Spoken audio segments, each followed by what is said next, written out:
something I'd like to share some ideas and thoughts with you. I'm not asking that you believe anything that I say. I'm not asking that you agree with me.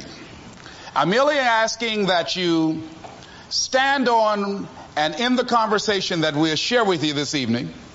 And if there's something that I say that can fit and work for you, I say use it. If not, discard it and let it be.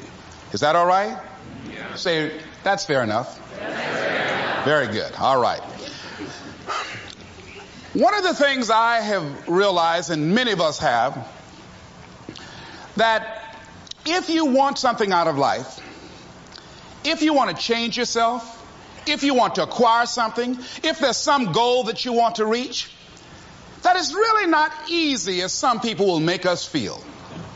That living your dream, changing your behaviors, overcoming negative habits, it's challenging. It's hard. That living alone is just very difficult. And once we begin to come to grips with the fact that living is difficult, life is very challenging. I heard a song once by a guy named Dimples called, "If it ain't one thing, it's another." I say to you, if it ain't one thing, it's 12 others. Always something. You will never ever have a problem-free moment in life. Somebody said, and I like this, that you either in a problem or just left one or headed toward one. Anybody found that to be so? Raise your hand if you know what I'm talking about. I mean, there's always something. So how do we begin to nurture that hunger? What are the characteristics or the qualities of people that are hungry? What will it take for me to get some of the things that I want?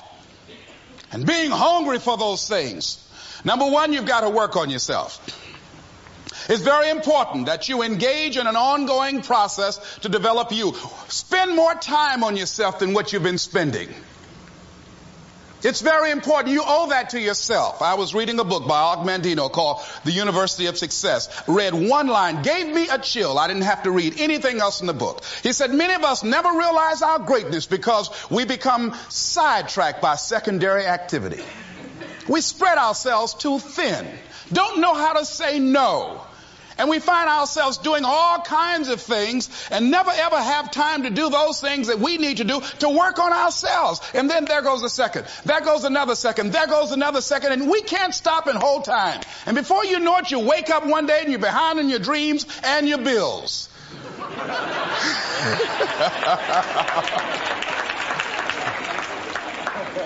So decide that you're going to take some time to work on you, that you deserve that from yourself, that your life deserves some prime time because you are creating your own production.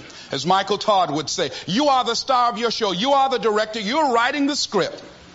And you will determine whether your life is a smash office hit or flop. You determine that. Working on yourself, talking to yourself. That's so very important. Overcoming the negative conversation, that inner dialogue that's going on all the time. Even when you don't want it to be there. You can't stop yourself right now from thinking. You can't do it. It's going on. And so learning how to empower yourself, part of doing that is standing up to yourself. You've got to stand up inside yourself sometimes and say, shut up! You've got to do this. I was going to give a presentation, and this voice inside of me saying, you can't do this. You don't have everything it takes. Shut up! I'm behind on my bills, and you're telling me what I can't do. I have got to do it. You'll get scared sometimes. Your mind will go blank on you. Some people you will allow to unnerve you, and you wonder, what's wrong with me? I'm not crazy. That's why you've got to learn to make a conscious, deliberate, determined effort to stand up inside yourself. Working on yourself, watching that inner dialogue, it will determine the quality of your life. I don't believe this. I know this. I've had a challenge of losing weight. I'm walking through the airport, this voice say, why don't you have some M&M peanuts? No!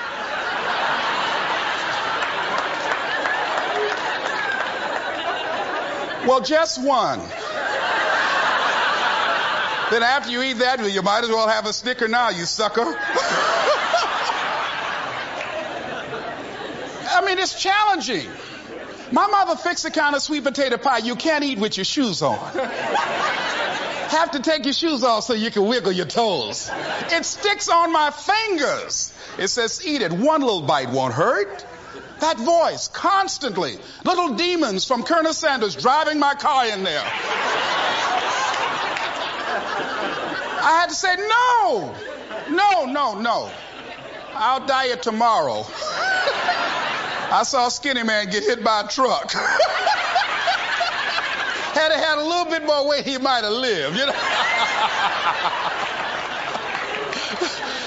Some of you know what I'm talking about. Raise your hand if you know that. That voice is awesome. So you have got to stand up to that voice.